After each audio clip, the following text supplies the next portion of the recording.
Saludos y bienvenidos a la lectura gnóstica del Nuevo Testamento. Tres capítulos nos quedan para terminar este Evangelio de Mateo, número 26. Un capítulo que, si no me traiciona la memoria, puedo asegurar que bate el récord de más versículos, 75 en total. Así que para no alargar más de lo necesario este vídeo, nos ponemos en marcha. El complot para prender a Jesús. Aconteció que cuando Jesús terminó todas estas palabras, dijo a sus discípulos: como no nos ha dicho lo contrario, sitúo rápidamente que estas palabras, estas parábolas, fueron dichas según Mateo en el Monte de los Olivos. Allí parece que es donde tienen establecido el campamento desde el cual se acercan a la ciudad para impartir lecciones en el templo y enfrentarse, evidentemente, como hemos leído, a los sacerdotes y escribas que allí se encuentran. Sabéis que dentro de 2 días se celebra la Pascua y el Hijo del Hombre es entregado para ser crucificado. Que va a ser capturado y muerto ya nos lo ha anunciado como mínimo 3 veces. Lo que no nos había dicho es que esto sucedería en el día de la Pascua, algo curioso. El día de la Pascua es aquella fiesta sagrada en la que no solo se celebra la huida del pueblo de Israel de Egipto, sino la matanza de todos los primogénitos. La ley de Moisés es literalmente clara en este punto. Durante la Pascua se deben sacrificar los primogénitos, vengan de animal o hombre. Solo serán redimidos los que pertenezcan al pueblo de Israel, y esto será así cada año. Resulta algo curioso entonces encontrar los dos conceptos, Pascua e Hijo del Hombre, siendo este, si es como él dice, heredero al trono, primogénito. A partir de aquí podemos abrir un gran número de hipótesis especulativas, pero esta no es ni mi intención ni mi objetivo. Entonces los principales sacerdotes y los ancianos del pueblo se reunieron en el atrio del sumo sacerdote llamado Caifás. Entonces, como nos tiene acostumbrados Mateo, no sabemos exactamente a cuándo se refiere. Si es en este preciso instante mientras Jesús está en el Monte de los Olivos o si nos encontramos ya en el día de la Pascua. Sea cuando sea, lo importante es que hay un consejo oficial. Aquí están presentes los sacerdotes y la asamblea, los responsables de hacer cumplir la ley, y tuvieron consejo para que con engaño prendieran a Jesús y lo mataran. Este versículo no podemos olvidar que lo escribe uno de los elegidos de Jesús. Tampoco negaremos la intención de este consejo, aunque sí debemos señalar que este consejo, según la ley, está obligado exactamente a hacer esto que dice Mateo. Jesús se ha enfrentado y provocado directamente a lo más intocable del pueblo de Israel, sus sacerdotes, el templo. Pero decían, no durante la fiesta, para que no haya alboroto en el pueblo. Este consejo, al contrario de lo que nos puede parecer aquí en la descripción de Mateo, es algo absolutamente privado. Es imposible que pueda haber algún testigo que no sea sagrado. ¿Cómo puede Mateo saber lo que allí se decide? O bien tiene algún confidente, o bien se lo inventó. Jesús es ungido en Betania. Y hallándose Jesús en Betania, en casa de Simón el leproso, este versículo nos indica que Jesús ha abandonado el campamento del Monte de los Olivos. Ahora está en aquel otro lugar donde ya fue utilizado para refugiarse cuando creía que iba a ser perseguido la primera vez, cuando entró a lomos de los borricos. Comprobamos que aquí tienen un aliado que les da cobijo, Simón el leproso. Se le acercó una mujer que tenía un frasco de alabastro lleno de un ungüento muy costoso y estando reclinado a la mesa lo derramó sobre su cabeza. Prestemos atención a lo que dice literalmente este versículo. Quien se acerca es una mujer, no nos indica quién. Esta derrama los ungüentos sobre, atención, la cabeza. Al ver esto, los discípulos se indignaron diciendo, ¿para qué este derroche? Lo que opinen o dejen de opinar los discípulos no es tan importante como el saber que ellos están ahí. Por lo tanto, Mateo es testigo directo de este acto. Pues esto podía haberse vendido por mucho y dado a los pobres. Si uno de los propósitos de esta comunidad es ayudar a los pobres, a los discípulos en esta ocasión no les falta razón. Percibiéndolo, Jesús les dijo, ¿por qué molestáis a la mujer? Buena obra ha hecho conmigo. Jesús no opina lo mismo ni que yo ni que sus discípulos. Al contrario, celebra la acción de esta mujer. Porque a los pobres siempre los tenéis con vosotros, pero a mí no siempre me tendréis. Atención, porque esta es la opinión del Salvador, el Mesías, el que es admirado a día de hoy como el hombre más justo de la historia de la humanidad. Que literalmente podríamos interpretar que, según sus propias palabras, acaba de decir: pobres siempre habrá, pero dioses como yo, no. No olvidemos que todo cuanto ocurre, ocurre por deseo expreso de Dios. Porque derramando este ungüento sobre mi cuerpo lo ha hecho a fin de prepararme para la sepultura. Esto, de nuevo, es lo que opina Jesús. La única vez que hemos visto utilizar ungüentos es en la santificación de los sacerdotes, los hijos de Aarón. Los ungüentos se utilizan para reconocer a los hombres sagrados. En verdad os digo que donde quiera que se proclame este evangelio en todo el mundo, se dirá también lo que ésta hizo para memoria de ella. Este versículo resulta curioso por lo erróneo de su clarividencia. Interpretado literalmente, su deseo debería ser tomado por todos sus discípulos y seguidores como una indicación clara y obligatoria. Allá donde se proclame este evangelio deberían tener claro qué es exactamente lo que hizo esta mujer. ¿Cómo es posible entonces que aquellos que deberían servirle sin desviarse ni a izquierda ni a derecha de sus palabras sigan tergiversando lo que allí sucedió? ¿Por qué cuesta tanto encontrar una pintura fiel? Esta mujer no ungió los pies de Cristo, no se humilló ante él, no pidió permiso. Tocó la cabeza del supuesto Dios, Rey. Que se diga siempre lo que ésta hizo en memoria de ella. Judas ofrece entregar a Jesús. Entonces uno de los 12, aquel que se llamaba Judas Iscariote, fue a los principales sacerdotes. Entonces, ¿cuándo? Desde Betania, 10 kilómetros, 2 horas para ir, 2 horas para volver, y dijo: ¿qué queréis darme para que yo os lo entregue? Y ellos le fijaron 30 piezas de plata. ¿Cómo lo sabe esto Mateo? ¿Se lo ha contado Judas? ¿Cuándo? ¿Se lo ha contado el mismo confidente que estuvo cuando se reunieron los sacerdotes y la asamblea? ¿Quién? ¿Cuándo? ¿Se lo ha inventado todo? No tenemos respuesta para ninguna de estas preguntas. Desde entonces buscaba una oportunidad para entregarlo. Desde entonces, ¿desde cuándo? Desde que bajan del Monte de los Olivos, desde Betania, en casa de Simón el leproso, desde que a Mateo le ha dado la gana señalar a Judas, no hay respuesta para ninguna de estas 3 preguntas. Institución de la Cena del Señor. El primer día de los ácimos, los discípulos se acercaron a Jesús diciendo: ¿dónde quieres que te preparemos para comer la Pascua? Atención. El primer día de los ácimos, claro y concreto. Esto nos sitúa a 7 días antes de la Pascua. Este capítulo empezaba a 2 días de la Pascua. ¿Dónde estamos entonces? Ni idea.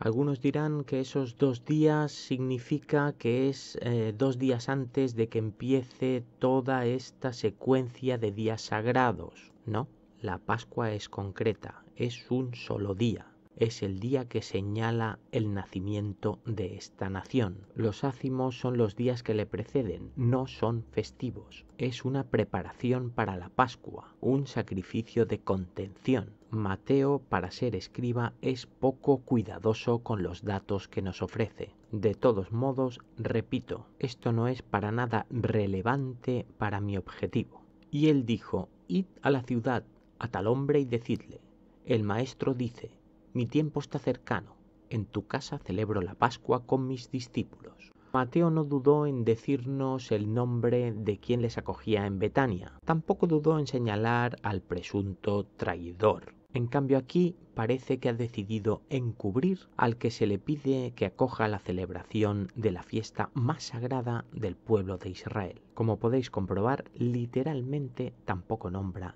qué ciudad. Y los discípulos hicieron como Jesús les ordenó y prepararon la Pascua. Pues nada, los discípulos, que sí que deben tener la información que a nosotros se nos niega, preparan la Pascua. Y llegado el atardecer estaba reclinado a la mesa con los 12. Esto debemos entender que ya estamos en el día de la festividad. Ya han sucedido los 7 días anteriores, los de los ácimos. Ahora están todos reclinados en esta ciudad que ignoramos, en la casa de alguien que no nos han dicho, y se celebra la Pascua. Y mientras ellos comían, dijo: de cierto os digo que uno de vosotros me entregará. Han pasado 7 días desde que Judas decide desde Betania delatar a Jesús y pactar un pago por ello con los sacerdotes. Han pasado 2, es esta misma noche. ¿Cuántos kilómetros ha tenido que andar para ir y volver sin que nadie sospeche? Durante 4 horas como mínimo de uno de tus siervos, ausente de allá donde te encuentres. No resulta nada difícil imaginar que alguien se pregunte: ¿dónde está Judas? Y entristecidos en gran manera comenzaron a decirle uno por uno: ¿acaso soy yo, Señor? Esto también es algo muy curioso, porque si uno está convencido de que no va a entregar a nadie, ¿por qué tiene que preguntar? Por lo tanto, nos podemos cuestionar si de lo que realmente están dudando es de la confianza de Jesús hacia ellos. Él respondió y dijo: el que mete la mano conmigo en el plato, éste me entregará. ¿Es posible que Jesús sepa quién ha sido el que le vaya a traicionar? Yo creo que no hay duda. Por un lado tenemos a alguien que se ha ausentado como mínimo 4 o 5 horas, sin justificación. Y por otro lado, el más revelador, el que no puede hacer dudar a ninguno de los fieles seguidores, servidores y creyentes de este personaje, es que él todo lo sabe. A la verdad, el Hijo del Hombre se va según ha sido escrito de él, pero ay de aquel hombre por quien el Hijo del Hombre es entregado. Más le valdría a ese hombre no haber nacido. Como interpretábamos en el versículo anterior, nada ocurre sin que sea por deseo expreso de Dios. Este se va según se ha escrito de él. Esto puede referirse a alguna profecía, aquello que Mateo tanto insiste en que debe cumplirse. Pero ocurra como ocurra, nada va a exculpar al traidor.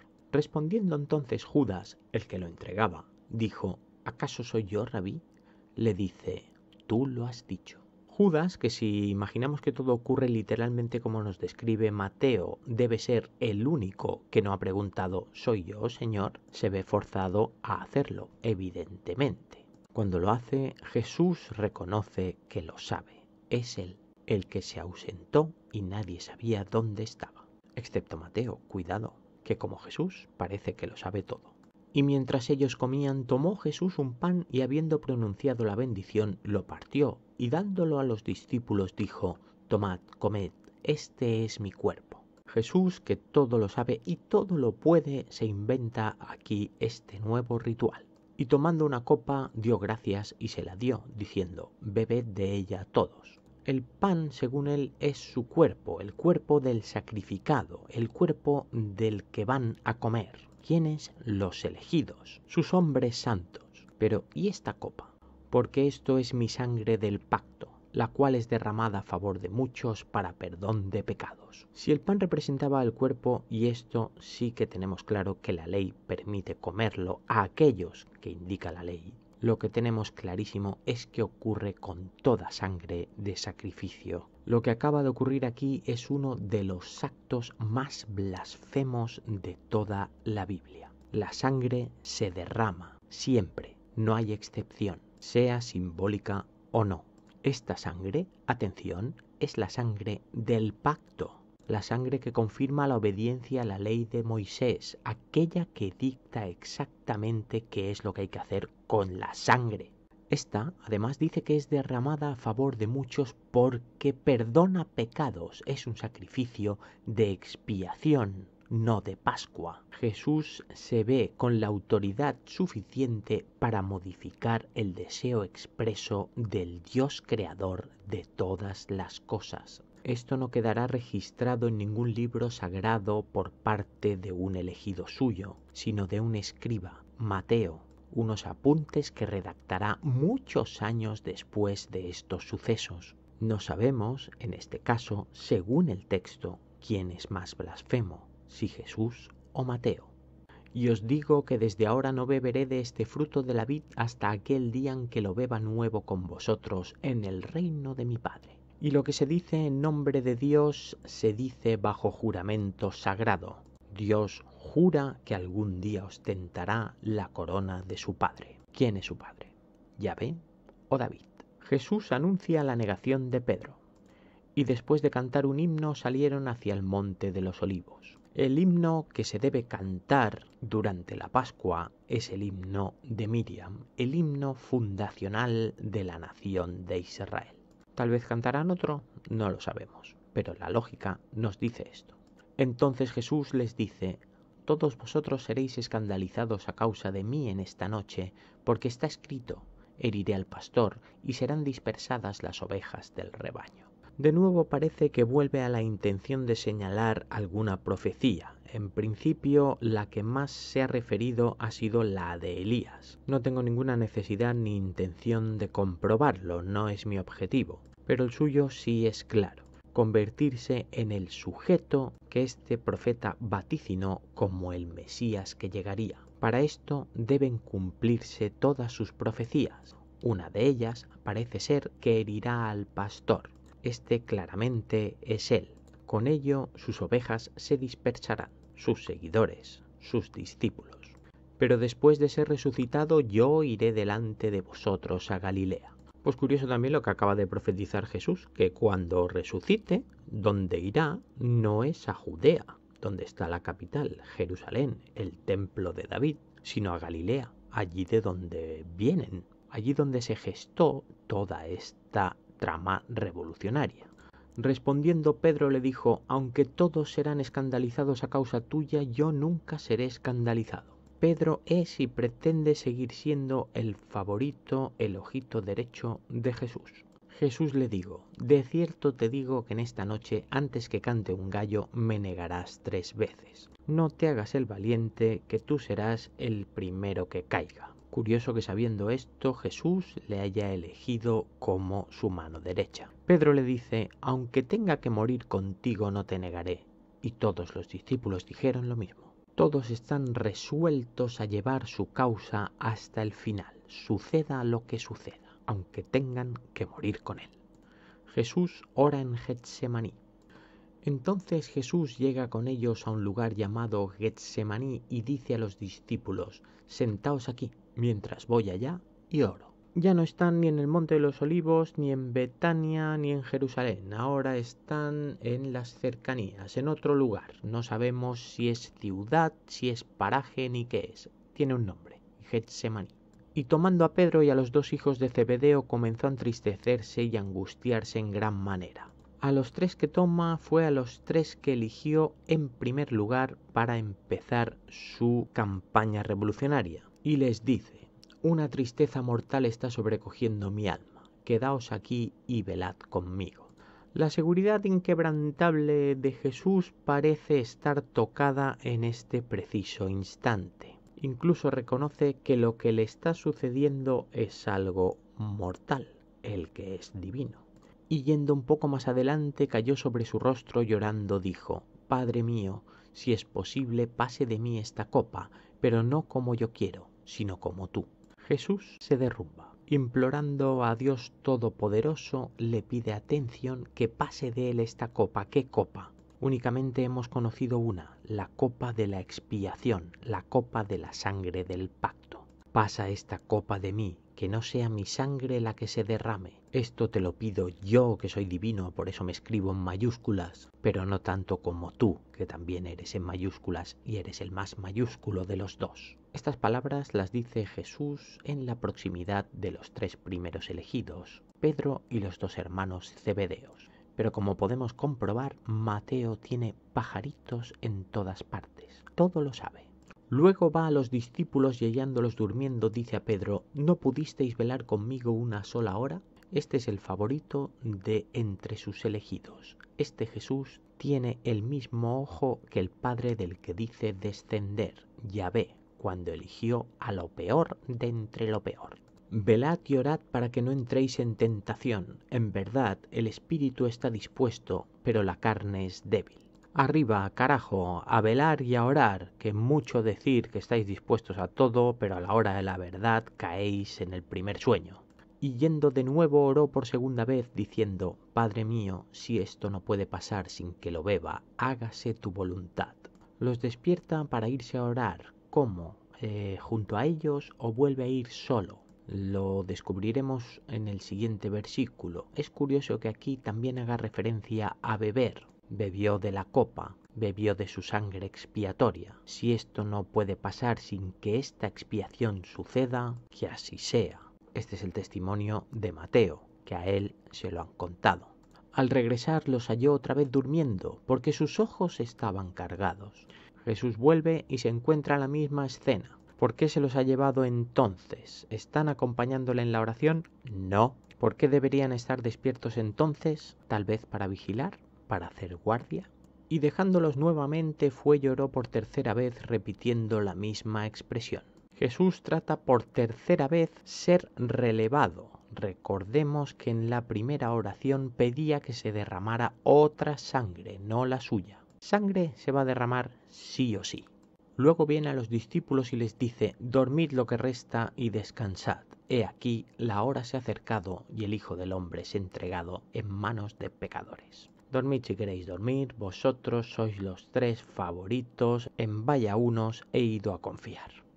Levantaos, vamos, he aquí se acerca el que me entrega. Pues para rematar este subcapítulo, incluso en este momento de despertarse, Jesús es el primero, mientras los otros todavía duermen. Arresto de Jesús. Aún estaba hablando cuando he aquí llegó Judas, uno de los 12, y con él mucha gente de parte de los principales sacerdotes y ancianos del pueblo, con espadas y garrotes. Esto claramente ha sucedido después de la celebración de la Pascua. Judas, el delator, viene dispuesto a cobrar su pago. Y el que lo entregaba les había dado una señal diciendo: al que yo bese, él es, prendedlo.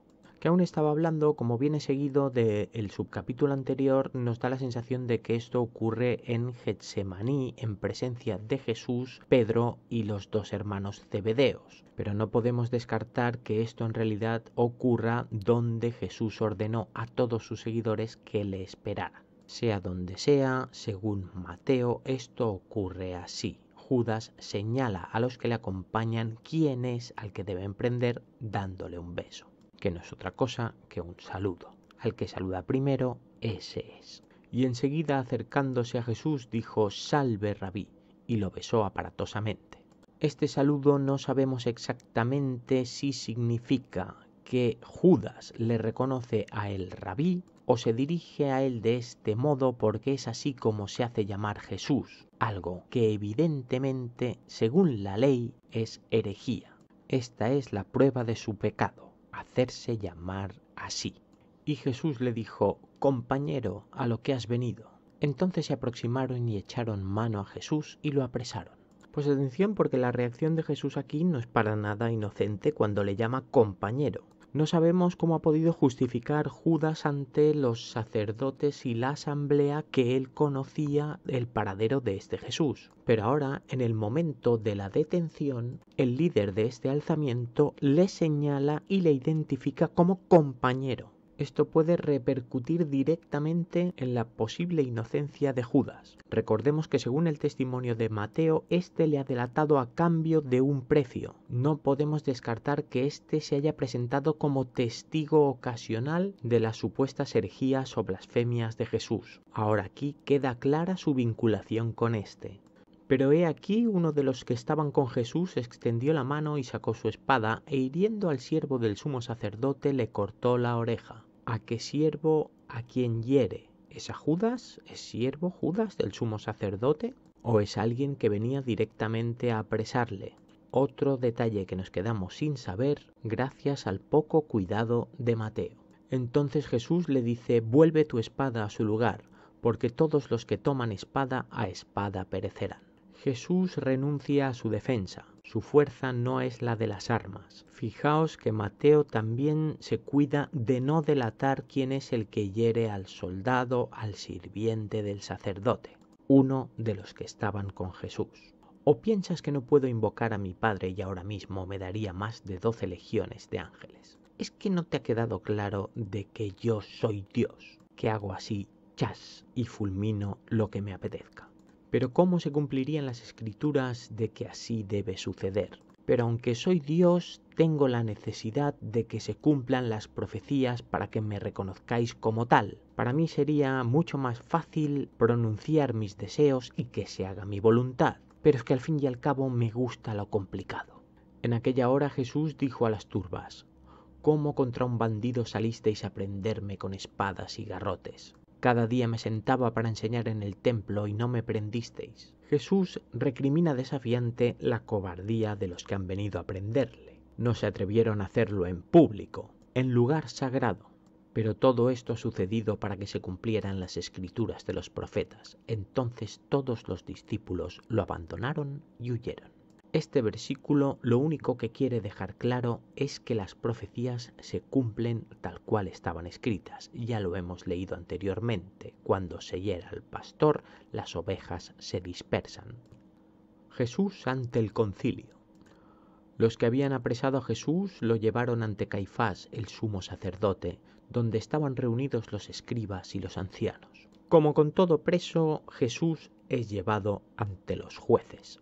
Y Pedro lo seguía de lejos hasta el patio del sumo sacerdote y entrando se sentó con los guardianes para ver el fin. Esto lo sabe Mateo, que o bien le ha seguido o se lo ha contado Pedro. Ya me parece extraño que el juicio sea público, que pueda acceder cualquiera y sentarse al lado de los guardianes. Y los principales sacerdotes y todo el Sanedrín buscaban un falso testimonio contra Jesús para que lo mataran. Recordemos que la ley obliga a que hayan como mínimo 2 testigos de cualquier acto que vaya contra ella. Lo que no entiendo es cómo Judas no se ha presentado como uno de ellos. ¿Cuál es el delito por el que se le apresó? Pero a pesar de haberse presentado muchos testigos falsos, no lo hallaron. Por fin se acercaron 2. Parece que el pueblo tiene bastantes ganas de sentenciar a Jesús. Muchos se presentan, pero al final se eligen a 2. Que dijeron: este dijo: puedo derribar el santuario de Dios y reconstruir en 3 días. Bueno, pues creo que si no hemos leído exactamente esto, sí que ha dicho cosas muy similares. Blasfemia. Levantándose el sumo sacerdote le dijo: ¿nada respondes de lo que estos testifican contra ti? El sacerdote le da aquí la opción a Jesús a la defensa. Pero Jesús callaba. Entonces el sumo sacerdote le dijo: te conjuro por el Dios viviente que nos digas si tú eres el Mesías, el Hijo de Dios. Supongo que esta fórmula es como una obligación a ojos de Dios de que te pronuncies. ¿Es cierto que tú te reconoces como el Mesías, su Hijo? Recordemos que esto Jesús no lo ha confesado jamás, no se ha atrevido delante de ningún sacerdote a decir esto así de claramente. El Hijo del Hombre, fijaos que ahora esto ya adquiere más significado. No se ha atrevido a decir el Hijo de Dios, el Hijo de Yahvé.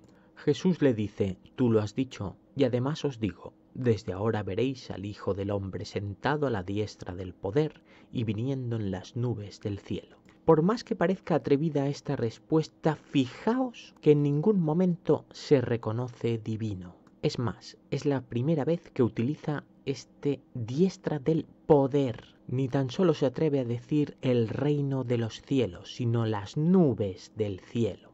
Entonces el sumo sacerdote rasgó sus vestiduras diciendo: ha blasfemado.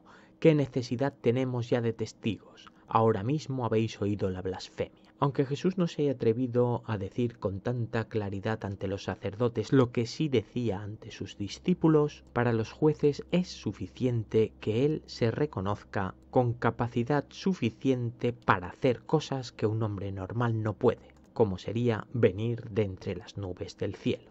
¿Qué os parece? Respondiendo ellos dijeron: es reo de muerte. ¿Qué os parece? Dice el sacerdote, el juez supremo, no sabemos a quién, seguramente a la asamblea, y esta, conforme a la ley escrita, no tiene otra opción. Si hay blasfemia, hay muerte. Entonces lo escupieron en el rostro y le dieron puñetazos, otros le dieron bofetadas. Ante un blasfemo no tiene por qué haber ningún miramiento. Eso según la ley. Diciendo: profetízanos, Mesías, ¿quién es el que te golpeó? Jesús es desde este momento objeto de burla. Pedro niega a Jesús. Pedro estaba sentado afuera en el patio y se le acercó una sirvienta diciendo: tú también estabas con Jesús el Galileo. Pedro, ahora mucho más creíble que lo que nos dijo Mateo por primera vez, se encuentra en el patio, afuera. Una sirvienta, no sabemos de quién, le delata. Para esto es probable entonces que fuera una sirvienta de ellos o de alguien cercano. Pero él negó delante de todos diciendo: no sé de qué hablas. Esto, según las parábolas de Jesús, ya le valdría a Pedro el ser descartado para entrar en el reino de los cielos. Y saliendo a la puerta lo vio otra y dice a los que estaban allí: este estaba con Jesús el Nazareno. Otra, entiendo, otra sirvienta, de quién no lo sabemos, pero sí sabe y reconoce que Pedro estaba con el reo. Y otra vez negó con juramento: no conozco a ese hombre. Atención, con juramento, otra blasfemia, pecado. Si Jesús es quien dice ser que es, este acto de herejía no contempla la posibilidad de misericordia según la ley. Y un poco después, acercándose, los que estaban de pie dijeron a Pedro: en verdad tú también eres de ellos, porque hasta tu manera de hablar te delata. Pedro no ha conseguido engañar a ninguno de los presentes, ha sido señalado y delatado, cómplice. Entonces comenzó a maldecir y a jurar: no conozco a tal hombre, y enseguida cantó un gallo. Qué estampa más bonita la del gallo. 3 veces. No sabemos si tal y como dijo Jesús o tal y como dice Mateo, que parece estar en todas partes. Lo que sí sabemos es que a este traidor a la causa le será entregado el reino de los cielos. Y Pedro se acordó de la palabra de Jesús que había dicho: antes que cante un gallo me negarás 3 veces, y saliendo afuera lloró amargamente. Tal vez sea este llanto lo que le valga el mayor de los premios para los seguidores de Jesús: la custodia de las puertas de la eternidad. Hasta el próximo capítulo, un saludo.